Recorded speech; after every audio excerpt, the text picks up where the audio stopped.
বাবা একটি ছোট শব্দের মাঝে কতটা শক্তি, কতটা বিস্ময় আর কতটা নিঃস্বার্থ ভালোবাসা গাথা, তা শুধু সেই সন্তানরাই জানে যারা বাবার ছায়ায় বড় হয়েছে। বাবাকে বোঝা যায় না তার কথাই, তাকে অনুভব করতে হয় হৃদয়ের গভীরে।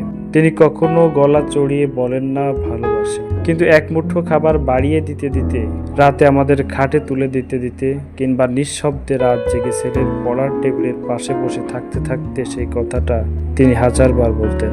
আমার বাবা ছিলেন এক জীবন্ত প্রার্থনার মতো। তার মুখে ছিল না কোনো অতিরঞ্জন, কোনো আবেগের জোয়ার, কিন্তু তার প্রতিটি নিঃশ্বাসে ছিল আমাদের ভবিষ্যতের জন্য এক নিরন্তর লড়াই। কখনো মনে হয় তিনি মানুষ ছিলেন না, তিনি ছিলেন এক আশ্রয়, যে আশ্রয়ের নিচে আমরা নিশ্চিন্তে ঘুমিয়েছি, কাঁদতে শিখেছি, আবার হাসতেও শিখেছি। ছোটবেলায় একবার ভয়ে কাঁপতে কাঁপতে স্কুলে একটা পরীক্ষায় ফেল করেছিলাম।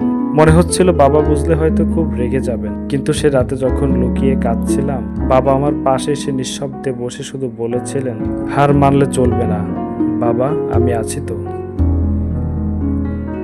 সে শব্দগুলো কোনো কবিতার চেয়ে কম ছিল না। বাবার হাতটা আমার মাথায় রেখেছিল, আর সেই ছোঁয়া যেন জীবনের সব ভয়কে গলিয়ে দিয়েছিল।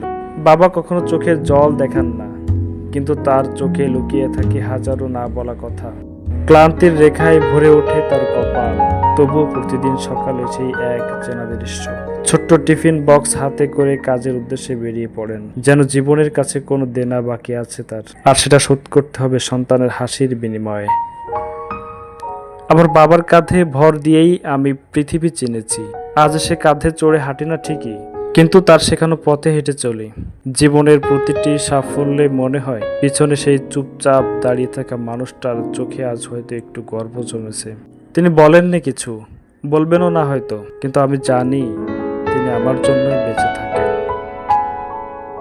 বাবা কোনো চরিত্র নয়, তিনি একটি অনুভব। তিনি কোনো গল্পের নায়ক নন।